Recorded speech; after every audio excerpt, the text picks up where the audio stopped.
my presentation today is very much tips and tricks. I want to make that very clear because I have personally been to a bunch of grant writing presentations, workshops, things of that nature, and they're all very, very useful things. They teach you how to identify a grant, research, how to go about writing the grant, but they're all kind of similar in structure. And if you want to listen to one of those presentations, I have recommendations. Feel free to email me. I can send you one of those. But what we're going to do today is build on that just a little bit. We're going to talk a little bit more about once you've identified that grant, what are some tips and tricks to kind of take your grant from what's just borderline not quite being accepted to what's going to be funded and get to the next level. So I have 7 tips and tricks I'm going to go with you today. Kim did a great job introducing me, so I think we can skip a lot of this stuff here. That's kind of repeating that, but I'm also wearing the same shirt in this one. The same pose like that. So one shirt. I think I was taking this one. All right, put it all together. But yeah, basically what happened is when I was working for my own nonprofit, it's a very small nonprofit in a shoestring budget. I was looking for grant writers to teach me how to write grants. It's like probably about 12 years ago now. And every grant writer had the same fee structure where they say, I'll come in, I'll write you a grant, I'm gonna collect my entire fee, and then best of luck, hope you get the grant, hope you make it worth your while. And when I came to Colorado, I decided I wanted to do something a little bit different. I want to work with the nonprofits. We still set a fee just like any grant writer, but what we do is we take a small part of that fee in the front end. The majority of our fee only comes due if the grant is successfully awarded to the nonprofit. So we actually share in the risk, and we're not a for-profit company guaranteeing our paycheck while you all are taking the risk. So that's just kind of how Arula works and how we've gained a lot of the experience that we have now. But to jump right into it, this is the most important tip I'm going to talk about today. This is the tip that everything else is going to be relating back to today, and it's something to keep in mind, not only with just grant writing, but with your funders as a whole, and that's that funders are people. And what that means is that you might look at a grant proposal, and you might see it very much black and white and say, all right, we have this whole list of requirements we have to do, and you start plugging away at the requirements and feeding back the information that you need to feed back, and you're meeting all the requirements, but in the end, it's coming across very black and white in itself. You gotta remember, you're writing this to an actual person, to an actual human being. You gotta understand that that person, they're going to enjoy the article, the application that you're writing, they're going to be able to sit down and really be able to digest that easily and to understand your program. So understand that grantors are people, and also understand that relationships matter too here. So no grantor in the entire world will ever tell you that relationships matter. They're gonna tell you that everyone has an equal opportunity, and to an extent they're correct, but we're all human beings. We all have people, organizations that we favor, that we really want to see succeed, and grantors are the same boat as that. And I can tell you a quick story on that. So actually, this is me going kind of over the top here, but it shows you an example of what is happening out there in this world. So I had a new client come to me. I'm brand new to Colorado, just started my company, and Quorum Prosthetics, who I still work with till this day, they're going after funding through OEDIT, which is the Office of Economic Development and National Trade. They have programs called the Advanced Industry Program, which if you're in one of these advanced industries, you get up to $250,000 for a for-profit company. So Quorum comes to me and they say, we want one of these grants. I'm like, great, let's get you one. So I'm brand new to this state right now. I'm trying to figure out more about this funding source. And I start looking up things about OEDIT, and I see that there's a person in charge of the program at the time. I'm like, all right, let's learn more about this person. Maybe I can make a connection with them. So I start doing some research online, and I find out that they're actually on the board of directors themselves of a nonprofit down in Denver. And that nonprofit's having an event coming up in 3 weeks. So I'm like, you know what, I'm just go down to Denver and just see if I can meet this person face to face, right? So we start the application, we start getting ready, but in the meantime, I made plans to go down to Denver. And that day I go down there, I go to this nonprofit event, and that person goes up there and starts speaking. So I wait till after the speech is done, I go over, I say, hey, I'm Alex Koenigsberg, it's great to meet you. I work with this company called Quorum Prosthetics. We need funding, do you have any ideas? She goes, well, funny you say that, I'm in charge of this program called the OEDIT AI program, and you should apply through that. So what that means now is that I have a warm lead in this program. So there's 2 benefits that really come out of this program for me now. One is I have a source, I have a contact here who, when I'm starting a brand new grant program, I'm asking a ton of questions. I'm asking them to help me through all these different processes, to understand what the grant review team is looking for. And I have a friendly person now that's invited me into this program, that's walking me through the whole thing and kind of getting a little more of a vested interest in my organization now. And 2, although she's not on the grant review committee, she has influence with the committee. And again, funders are people. I know that this person, they've got kind of interest in me now, they invited me to come into it, they know a lot about my company just from the questions. Chances are behind closed doors, they weren't rooting against me, so there's probably some advantages that come out of that as well. Fast forward a couple months, we end up getting the grant submitted, we end up getting awarded $250,000, and I don't know if it's because of that trip I made down there, but I do know it probably had at least a positive influence. Now, that's not to say that you all should be making trips down to Denver and meeting funders, because that's just over the top, and if you're doing 2-3 grants a month, you're gonna be just busy doing that all the time, but it does mean though that you need to make an effort to reach out to your funders. That could be, I think Art mentioned before too, if you're having a big event, invite your funders to that event. I mean, we're all doing these events where we have a client testimonial, client goes on stage, it's all a heartwarming story. What better place for your funders to be than in the seat watching that happen? The other thing I really like to do too is about 6 months out from the grant application deadline, we're actually making all these decisions. 6 months out, the grantors usually are a little bit less busy, they have some time off. I like to send a letter, some photos, just things of that nature to the grantor, and just simply say, this is what we're doing, we're not asking for money right now, but this is just the great work we're doing, you need to know about it. And it's off season right now, they're a little more focused, they're a little less busy, and that's the kind of stuff that's gonna stick with them in the next funding round. Even if you didn't get it last time, it increases your chances for next time. So tip number 2 is all about internal due dates.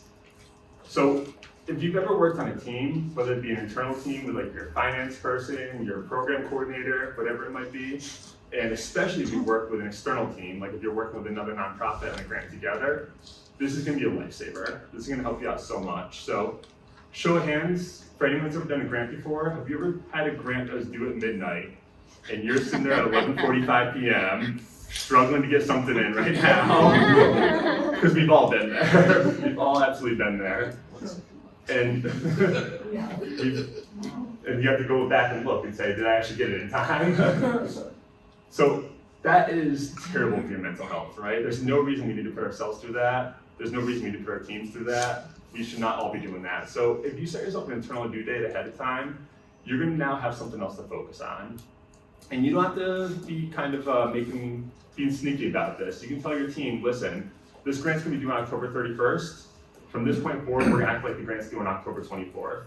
And I typically like to do about a week ahead of time. It gives me enough time to really be able to make adjustments I need to make, but also it gives the team enough time to apply for the grant within the cycle. So if you say it's about a week ahead of time, you start acting like that's now the due date. And you take it pretty seriously up until it's the point where you have to be up to 11:45 that night trying to get it in. That's when you can say, all right, no, we can take October 25th now, we can deal with these problems then. We can kind of give ourselves a little bit of time and extra room there, but there's no reason that any of us should be up that late at night trying to get it in. Obviously the mental health part of it is a big reason why, but the other part, going back to tip number 1, grantors are people, right? Let's say that we're now the grant review team, and we're a small team, like a small family foundation, and we have money to give 9 applications, right? And we have 10 applications that come in, and they're all about equal and kind of quality and what they're trying to do. 9 of the applications came in a week before, 6 days before, 5 days before. The last application came in at 11:59 p.m. Now, knowing absolutely nothing else about these organizations, what assumptions are you going to make about the one that came in at the very last second? It's not going to be positive. You're going to have some pretty bad assumptions, and you don't want to be putting yourself in that position. So, just for the sake of your image as well, not your mental health, make sure you give yourself some extra time. In that example, is there any benefit to submitting the grant application on October 1st so that you're one of the first few seen? I mean, we're talking about people's perceptions, so it's hard for me to say with a definitive answer there, but I personally don't think there's a huge difference between October 1st and October 25th. I just think that the really kind of negative connotations come out of the last second submittal, but anyone knows before that, like, with a few days prior especially, I think you'd be looking pretty good at that point. And also, if there's any questions throughout, feel free to interrupt. Does that mean even if they say, like, doesn't matter when you submit it, we're only gonna start reviewing them at this point in time after the application is closed, so it doesn't really matter? Do you think that maybe it still does matter because they're people too? Are you talking about like rolling deadlines, or? I'm talking about if they say the grant or the submittal is due between this window, Mm-hmm. right? But it says You know, it doesn't really matter. Oh. One specific grant I worked, he said this, so it doesn't really matter when you submit it, because we're not gonna start reviewing anything until after it's closed anyways. That might be an exception then. It seems like they're making a personal statement about that and they probably truly don't care. So Okay. that might be an exception to this Fair. rule. But again, we're all just talking about people's perceptions that we're making guesses at, so who knows really. But in the end, mental health alone, let's try to get in early. But yeah, Sam, if you have questions, comments, stories, anything throughout, feel free to interrupt. I'm definitely want to make this more of a back and forth discussion. So tip number 3 is all about keywords and language. So what that means is, again, let's put ourselves in the shoes of the grantor themselves. Let's say we're all a grant team, right? We're making a grant right now, we're a funding team, and we have this giant committee here that's gonna get together and try to develop a funding program. So we start putting in all the work together, we start deciding we wanna focus on, let's say, child abuse treatment and prevention. So through all that, we come up with all the different elements we want in RFP, the things that we wanna see a nonprofit provide to us, and we wanna see them actually provide to the clients. And in all of this, Kim decides, hey, I really wanna see that we have people who are actually, clients who are gonna have representation and leadership of this organization. That's something that's important to me, I wanna make sure it's included. The rest of us say, okay, yeah, that makes a ton of sense, let's make sure we do that. So now, all of us the nonprofits are applying for this funding source. We're gonna go through this RFP, we're gonna start rating our grant, we're gonna start including all the relevant information and really doing a great job of making sure we have crossed all our T's and dotted all our I's. But all of a sudden, again, we're down to 9 applications that are gonna be funded, 10 have submitted, and the last 2 that are kind of on the borderline now, organization number A, or letter A, they sit there and say, well, we don't have any representation of clients on our leadership position, so we're just gonna skip over that, pretend it doesn't exist. Organization B, they say, well, we don't have that right now either, but we recognize that's a key word that they put in there. We recognize they find that important. So, while we don't have it, we're gonna write into our application, we don't have this right now, and the reason being that some of our clients aren't to an age where they can do this, and legally in Colorado, you have to wait 2 years after they finish treatment to become leadership anyways. So we have a plan in place though, we have candidates identified, so come like 2023, we're gonna be able to put this in place, and we're taking it very seriously. Both organizations started off in the exact same spot, not having this element of their nonprofit. But organization B made an effort towards it. So now, when us as the grant review team looking forward, looking through the application, trying to figure out who to fund, when we get to that last 2 organizations, Kim is gonna say, hey, I found this really, really important, and organization B said it. They said they're gonna try it. So I'm now a cheerleader for organization B, and it makes a big difference to me to see that. That's the kind of stuff that's gonna be happening behind the scenes with grantors, because remember, grantors are people, tip number 1. So when you start looking at all the different applications that are out there and pulling the keywords, remember that there's a reason they're in there. It's not just one of 10,000 words you're looking through. People put a lot of time and effort into designing these application RFPs, and they want to make sure that we can kind of bring that information back forward and show that we're taking it seriously. Another tip of this we really like to do as well is, oftentimes at the end of a grant application, there's a spot for more information or the end of the narrative or something like that. What we like to do, because people sometimes don't read very well, they don't pay a lot of attention, is we like to make it as obvious as possible and say, our nonprofit aligns with this funder based on these different areas, and then just regurgitate that same information they're looking for right back at them. Say we align based on the fact that we have leadership, or we have clients represented in leadership. We align based on the fact that we serve this geography, whatever it might be, but just really spell it out so they couldn't be any more clear that you represent exactly the kind of program they want to fund. All right, so for this one, we've all applied for a job before, right? We've all used a cover letter at some point to apply for a job. What are some of the reasons? Why would you use a cover letter and not just submit a resume for anybody out there? To show your specific interests or skills in that particular area of interest. Yeah, exactly. Yeah, it helps you come to life more than just a summary of bullet points of what you've done. Definitely, yeah. It's more personal. Or personal, yep, exactly. And all these, it's quick, to the point, it shows exactly what you're doing. And all these same points apply to a grant as well. I've worked with a bunch of different organizations in the past that have written their grant applications to read like a resume. You say, from 2016 to 2019, we helped these people and did this. 2019 to 2021, we did this. again, grantors are people. The people who are getting the money, they don't want to read a resume. It's really boring. It doesn't give a complete picture. So when you're writing your grant application, think of it more as a cover letter. Think of it more as trying to sell your skills and what you bring to the table. Because when you have a certain number of nonprofits who are applying for the same funding sources, and they're all going after the same kind of, like, they're all providing the same kind of program, you want to find a way to really differentiate yourself and set yourself apart from the others. Another thing I like to do here too is to ask someone external from the organization to look over my application. I'm gonna talk about this a little bit more later on for another purpose, but it's really good to have somebody just give you some feedback and say, hey, someone who has no kind of familiarity with my organization whatsoever, was this compelling to you? Do you care enough to read more, to learn more about this? And if they can give you an answer back and say like, yeah, that makes sense, it makes me really care about the organization, and even if they're willing to give you a donation after reading it, I know then you just did your job really well, but the idea is to really differentiate yourself with some really kind of robust language that you're just not gonna go see in other people's other people's applications. This is one of my biggest pet peeves. I think probably a lot of people out there share the same sentiment here.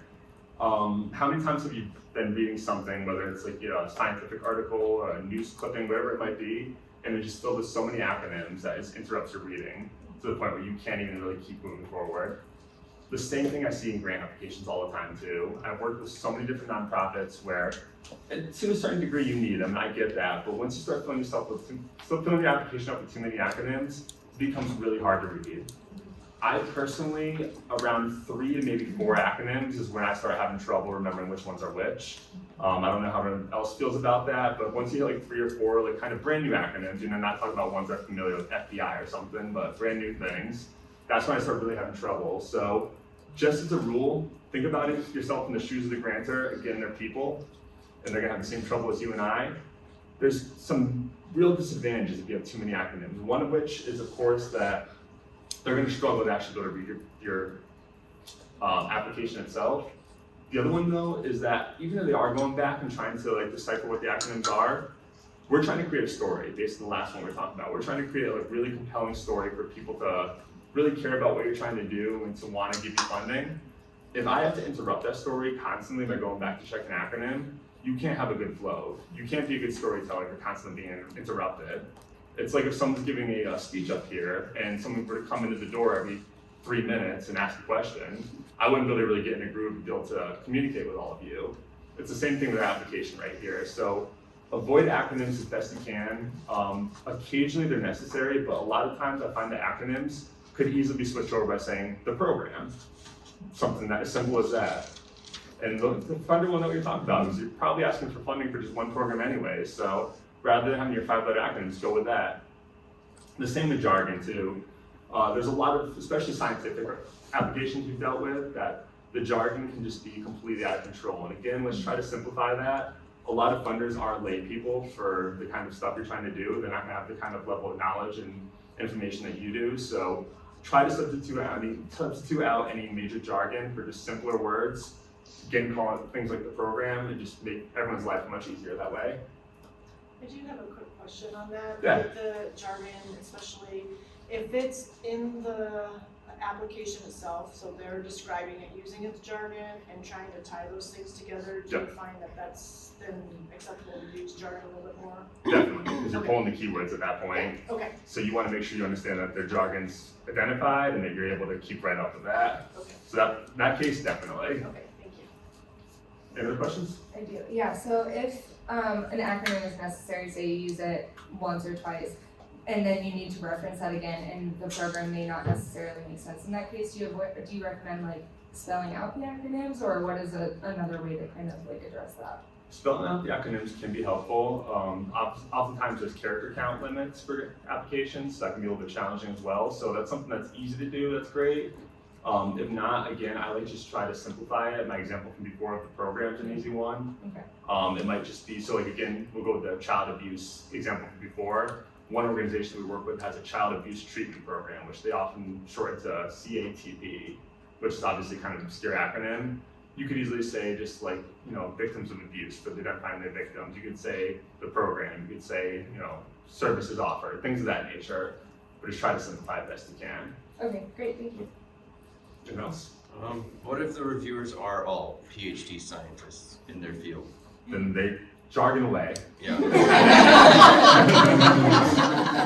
Yeah, that is a good point. So definitely know your audience, know your reviewers, and if you feel that they should understand that, then absolutely have at it. Cool.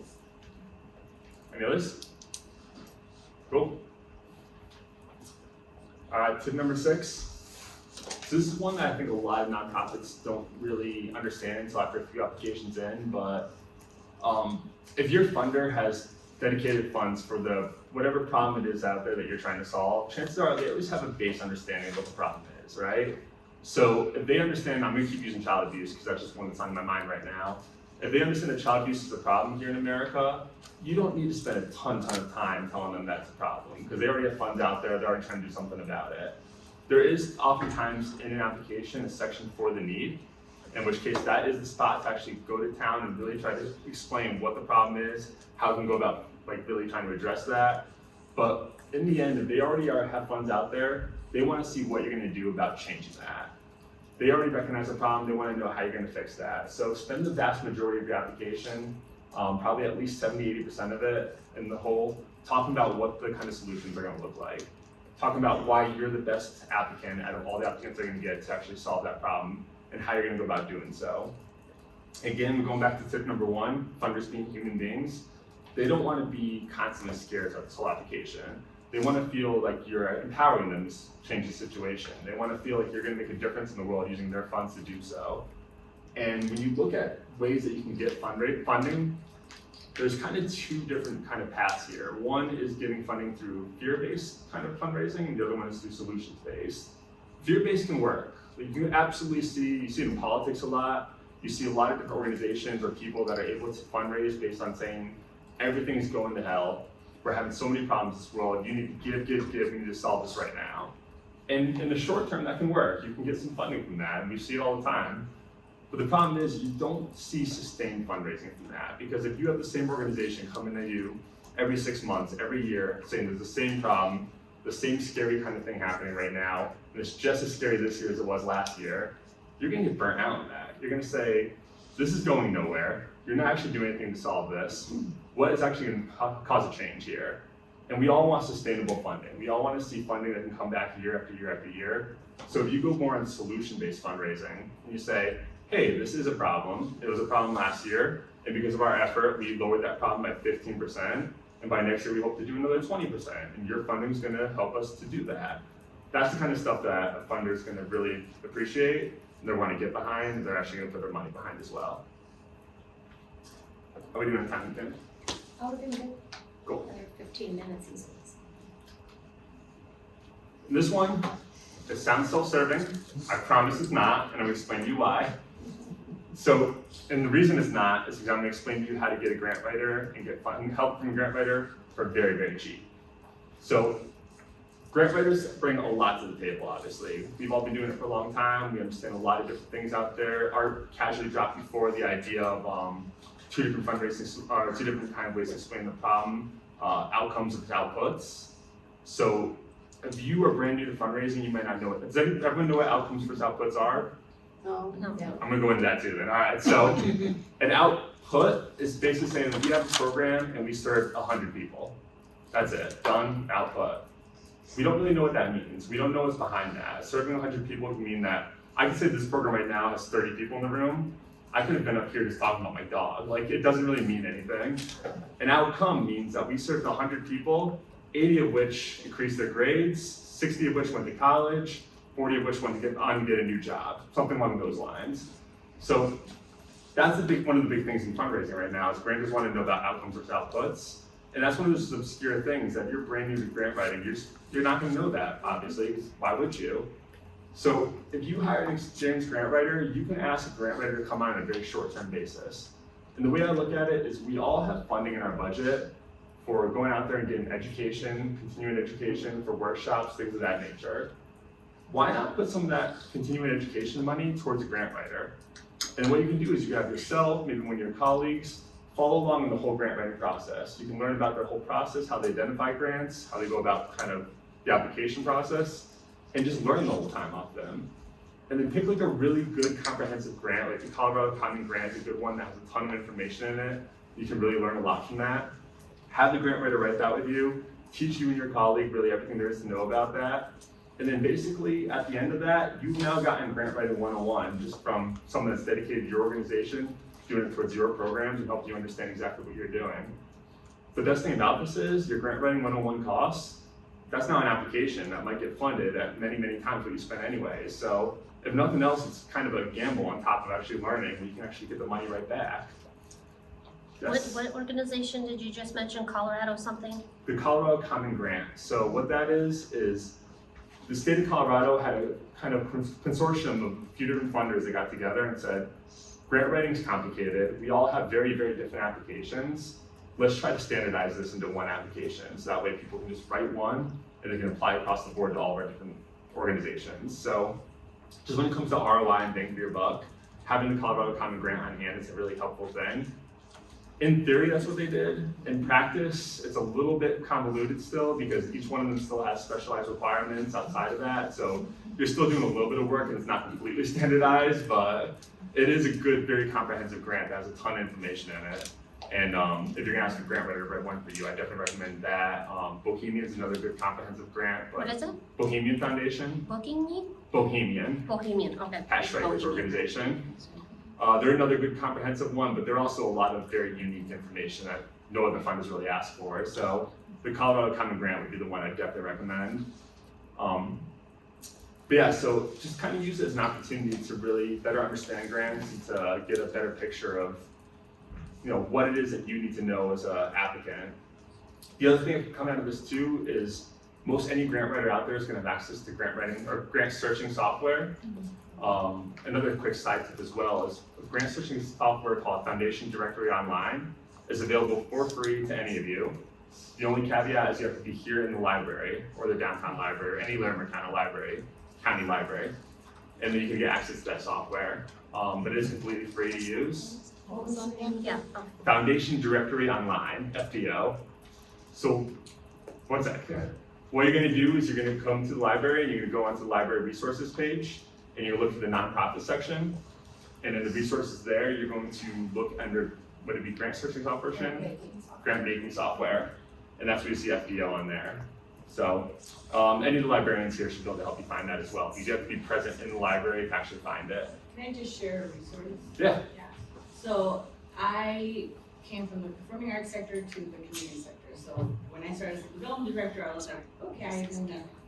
But nonprofitready.org has a lot of it's all free, a lot of great resources. If you're new to your positions or your nonprofit is new, there's a lot of help. And I feel like working with a grant writer, if you know a little bit, it's gonna make the job easier for them to. What was it? Nonprofitready.org.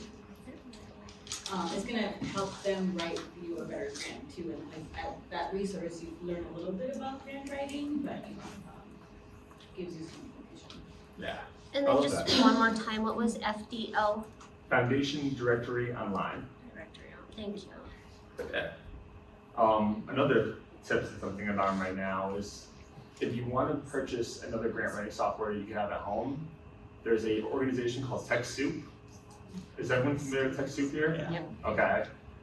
For those of you who aren't, TechSoup.com is .com or .org, but search it from Google. How do you spell it? TechSoup. .org, thank you. So this is actually a nonprofit in itself, and what they do is they work with a ton of different organizations out there, Microsoft, Google, Adobe, and they're able QuickBooks, you can get QuickBooks for $75 a year. QuickBooks. And what they do is they negotiate really, really discounted rates, like Kim was saying with QuickBooks, where you can actually get these rates for only nonprofits for significantly cheaper. What you have to do ahead of time is you have to submit your nonprofit information, I think your EIN, and just prove that you are a nonprofit. And then after that, you're free to log in to download software at a very, very discounted rate. And I believe they still have GrantStation online right now. I was gonna ask if you knew Grant They Station. just offered Yeah. it for $99. It's Yeah, that was only for $70 the- right now. Is it 70? Yeah, at least it was the other day when I looked at Okay. it. Yeah. And you can also buy laptops and things like that too. I mean, they have tech equipment and it's really extraordinary. That was gonna be my question actually about the TechSoup emails I kept getting about Grant Station. I didn't go into it. Is that a searching database or is it an actual like, almost like an Asana, like project management where it works you through grants and things like that? More the former. Okay. Yeah, so it's more, just a searching database. it's pretty It's like robust. $800 or something, like when it's not on sale. Yeah, it sucks. It's a lot. So yeah, it's worth going on there and checking out. It's at least worth going on there and registering, being nonprofit ready, because there's gonna be something that's gonna come up and it's gonna come in handy for you.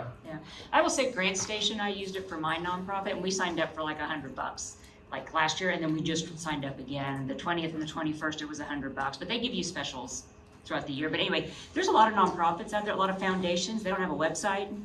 They don't have a phone number. It's a PO box. They just want to keep a very low profile, I guess. And there's a lot of money out there that you just can't find online because they don't have a website. But they're willing to take your application rolling throughout the year. Some of these foundations, there's one I found, it has a base of like 30 million. They give away 2 million a year, but you have to write a paper letter to this PO box. So, Yeah. I mean, there's just other resources out there You that aren't found even that online. information in Grant Station? I found about, I would say, I made a spreadsheet, I would say I found 25 nonprofits. Some do have websites, Sure. but you know, when you just Google nonprofits for horses or whatever, it's like 7 pages down. I mean, Grant Station just brings it all together. And you can look at government grants, nonprofit grants, grants that are international, national grants that are specific to Colorado. It's really good. I really like Grant Station. Absolutely. Yeah. So I'm gonna go off another tangent on case that too. So a lot of those foundations that you see that are nothing but a PO box, they're frankly, in my opinion, shell corporations. Like the cartel? Yeah, more or less. So, and a lot of them will be registered at Delaware, you'll see too, honestly. So what happens with foundations is essentially, whatever the assets of the foundation are, that foundation is required to give back 5% of the assets year after year, right? So that's a requirement to make sure that foundations are recycling through money, they're not just hoarding it, and like they're doing something with it. The problem with that 5% rule, there's very, very little regulation about what is actually spending that money. So you could have your administrative expenses, your operational expenses being included under 5%. And if you have a foundation that's nothing but a PO box, there's probably not a whole lot of administration going on. So if I'm the executive director of this foundation, I could have my office, I could have my company car, I could have my traveling to go check out nonprofits. All of that could be under the 5% giving that a foundation does. So foundations have a lot of tricky things that come with them, and a lot of those ones that are trying to keep a low profile, they do have kind of a little more nefarious things going on behind the scenes, just to give you an idea. So if you do write to one, you get nothing back. Reason why is probably because they're not actually interested in giving back, which is very unfortunate with the way that foundations work in this country. One other thing, like kind of tangent here, is you mentioned before that TechSoup has computer equipment for discounted. It is a great resource for that. Another one that's actually Governor Polis has a big hold behind. He's been a big influence in this. Is a website and company called PCs for People, like PCSFOR People, and they're based out of Minnesota, but they have a Denver office. That's the one that Polis is behind. And again, it's one of those things that you register as a nonprofit, and you can discount computer equipment, software, some other things as well. But you're talking about a lot of refurbished computers that would normally be $600-700, like 16 gigabytes of RAM, like really good computers for like $200-300. So it's a good way to just get really discounted office equipment that you normally wouldn't be able to achieve with a nonprofit. Another good local resource is CSU's Surplus Depot. I think some departments like just get rid of their computers after like 5 years. So if you need any kind of workstation, they have some pretty good deals. Yes. CSU. Yeah. Yeah, it's a fantastic one. I love going to the store too, because everything's just so cheap there. Yeah. I'd like to change the subject. Yes. You don't So- want discounted computers? This is a great writing something hard, discounted computers. No, we'll buy him some of those. So we've done some talk amongst our board about our ability to get grants and what our calling card would be for grant funders. And we've kind of started toying with the idea of collaborative grant writing. So can you say anything about that, if Yeah. that's a, no, we don't wanna do that, or, yeah, that's a great way to go, or? Definitely more the latter. It is a fantastic way to go. A lot of funders really love the idea of two different organizations coming together to collaborate on a project. The reason for which is a few different things. One is that grantors are really concerned about sustainability. It's just like an investment you have in a company. You want to make sure that company keeps going on and on. It's a good investment for you. They want to make sure this project goes on and on. If you have two different organizations, or 3 or 4, and they're all working together, if one of them has disaster hit and they fold, chances are the project can still go on. So grantors see a lot of value in having a collaborative kind of project there.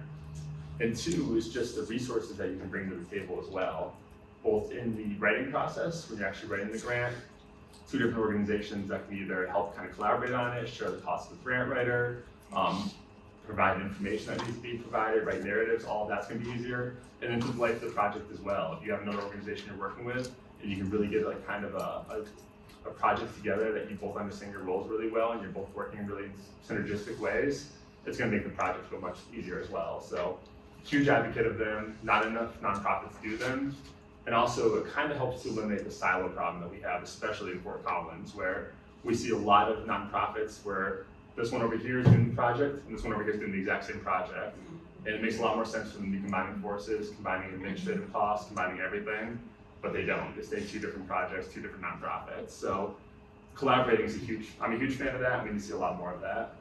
So, having said all of that, is there some place that we could go to find other nonprofits who are looking to collaborate?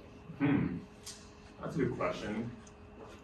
We have some networking events, and Kim, I might ask you for some advice on this as well if you have any, but we have some networking events in town that are pretty nonprofit focused. Like I know Sharing and Caring through the Matthews House is a weekly networking event for nonprofits. We used to have one in this room, unfortunately, which Sarah Scobie is librarian, but those have gone by the wayside. She retired. Yeah. And then COVID. She was so good. She was amazing. You all miss Sarah. Yeah.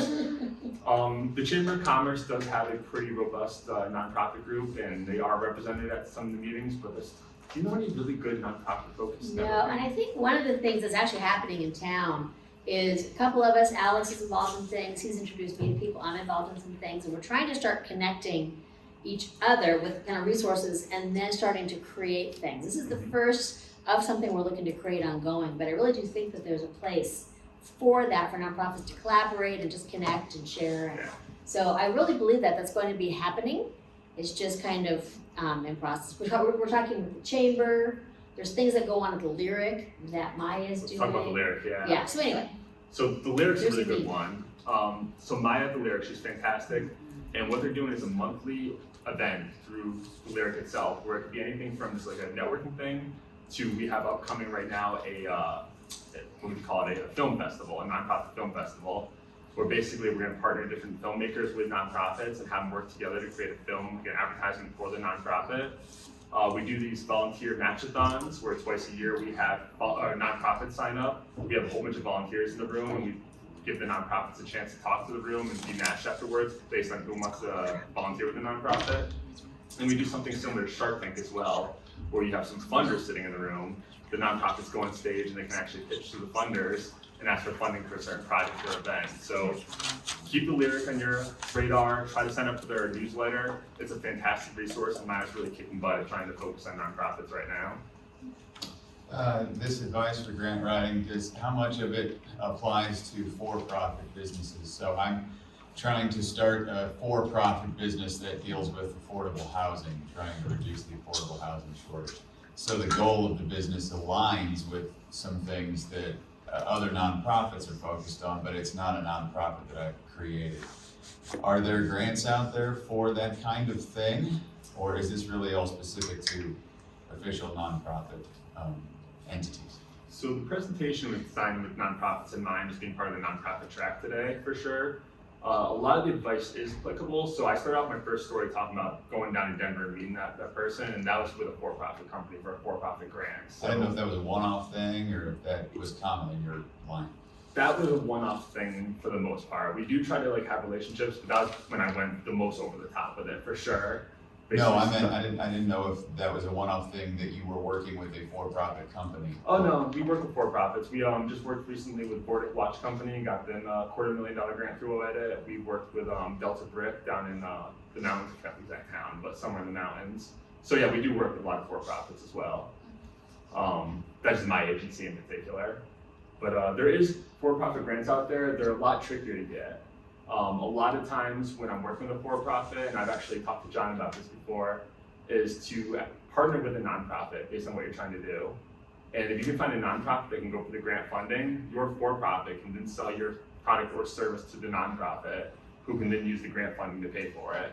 So there's ways, I mean, nonprofits gonna have to pay for a lot of these services anyways, why not be with your for-profit company? So there's ways to have them work in conjunction that are still ethical and still really work that could kind of get your project moving forward.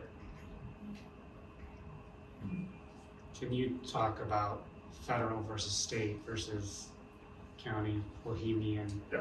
Like how different from I'm frustrated with the federal grant process. Yeah. How would you apply that to your tips today?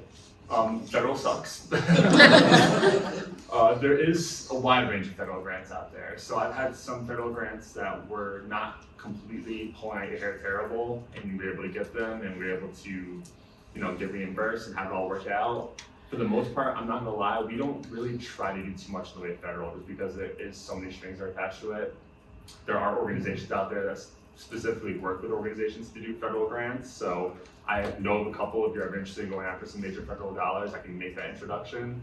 We try to avoid them for the most part, which means at Arula, we go state and downwards. So state is still a little bit convoluted. There's still a little bit of over the top kind of requirements, especially the reporting and everything. But usually when it's written by the state, it's in a way that actually can make sense. You can decipher it. You as a lay person can actually understand what they're asking for and to give an application that makes sense for that.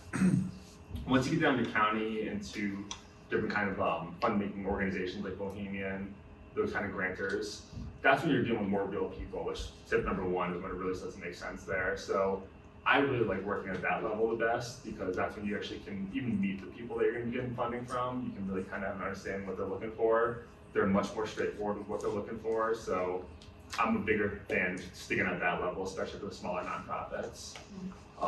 If you want to go for federal funding, be prepared for it. It's going to be a process. I had a question regarding outcomes and reporting those on grants. We just did a new online survey, and we asked questions on a basic 1 to 10 stars. Yeah. Rather than just say, did you benefit, but where would you rate yourself on a scale? Perfect. Our grant writer chose to be able to say from, if they answered 6 to 10, that was a yes, and 1 to 5 a no. Okay. Would you have any other recommendations if you looked at that data? What would your company say? I'd have to understand a lot more about the program and everything, but it seems sound to me. It makes sense what they're going for, so I'm not against it. Especially if you have to decipher what you have into a yes or no, then you gotta do the best you can. The only thing I'd recommend is that you do say somewhere in the narrative exactly what you did and how you translated it, so they understand where you're coming from. Okay, great, thank you. Okay. What if we're brand new, we don't have outcomes yet? That is a very common problem. My best advice is the best day to start working on them besides yesterday is today. So let's sit down sometime. I'm saying that kind of, just like in theory, but like I would sit down with whoever you were going to be working with in grant writing and say, all right, we need to be able to apply for this, this, and that. What do we need to really be in that kind of position to apply for those? And that's when you start designing the outcomes, knowing like the application kind of challenges that are going to be in your future. So start designing them ASAP. I wonder if you could think about the gap that you are trying to feed into. Like, there's this many people that need these services in this community, so this could potentially be the people that we're serving, but we need your help to get there. I think knowing that number, maybe. There's definitely something there without a doubt, and we have applied for some grants knowing that we don't have the outcomes that they're looking for, and knowing that we're completely without that. Typically, yes, I would definitely rely on like kind of talking about the need a little bit more. I'd also rely on talking about what we're going to do to actually get to the point where we have outcomes, talking about how we have this in place, we're gonna be working on it, we're gonna measure it through the next year. We could also use some funding for designing those outcomes. Some funders are willing to help you, give you $5,000, $10,000 to design the outcomes and to get that program in place. So there is means of getting around that for sure. But in the end, like every nonprofit should be thinking about that from day one, in my opinion. It's gonna be one of the most important things. Earlier, someone said that if you haven't been in business for 18 to 24 months, that it's really hard to get a grant. Is it worth applying for grants if you've only been around a year? I always hate putting like any kind of arbitrary timeline on it because I've seen some nonprofits be 6 months in and kicking butt. They've got their outcomes figured out. They're already have a program in place. They've already met some of their initial outcomes, and they can very much get funding. So I think it's more about where you are in your stage of development as a nonprofit rather than a kind of timeline itself. That should kind of decide whether you should or shouldn't go for grants. Also, there are grants out there for startup nonprofits to help you kind of design some of these different features. Those are a little bit few and far between, but they do exist out there, and that would be something to be available to anybody, no matter what stage they're at. When I was looking at one, I couldn't even apply for it because they're we only give money to nonprofits that have a budget over, it was like 75,000. I'm like, yeah, we're new. Our money goes to feeding the animals, and so we don't have a budget, and it was tough because I was like, how are we supposed to get going if you say I need $75,000 to begin with? Yeah. Independently wealthy springs to mind, but hey. Yeah, there you go. Well, I'm not. I think my understanding is that in often cases like the grantors want to see that you're sustainable outside of them. Right. And so that if you have that rapport or budget and years of track, then they can know that their project and their money is going to make an impact, and you're going to handle that money. Yeah, just gonna. It's just, I can't show you that if I don't have the chance to show you that. It's like credit. Exactly. Yeah. No, I think you're Catch-22. dead on with that explanation. That's exactly why. And the best you can do if they do have a hard requirement like that is just file it away. When you hit $75,000, let's revisit that one and try to. I do see a lot less of that recently. When I first started writing grants, a decade ago, I saw a lot more of arbitrary kind of income requirements or time requirements. You have to be a nonprofit for 2-3 years. I think funders are starting to understand how ridiculous it is to have these requirements. The Secretary of State should figure that out too. We'll talk to Jenna. 5 years to do a raffle? Come on. I have thoughts on that. Kills me. That kills me. I have thoughts on that. I actually have thought about going through the requirements to become a verified nonprofit raffle person. I'd hire you. I have so much money that could have been made, but I couldn't do it. Yeah, there's a lot of weird requirements like that. So that's the kind of stuff. Talk to Jenna. Yeah, for sure. Let's bring her in. Where was I going with that? But yeah, all in all, there are a lot of requirements, but we're seeing, I think, a lot of funders start really thinking outside the box. Bill Gates, the Cocoa Foundation, a few others got together, and they kind of created a best practices kind of document a few years back. And of course, being some of the biggest funders in America, that's resonated down to other ones. And I think we're starting to see some positive change from that as well. So hopefully we'll keep seeing more positive change. If you want, I can tell you my whole rant for another business I have, which is gonna hopefully change this, but that's definitely an outside the session kind of thing. But yeah, I think I have 1 minute left. So is there any last question? Cool. I think that is it for my presentation. Yeah, there's my information. I have business cards in the back table. If anybody wants to continue the conversation, talk about their specific project or nonprofit or for-profit, be happy to do that. And yeah, thank you, Kim, for inviting me today. Yeah. Thank you.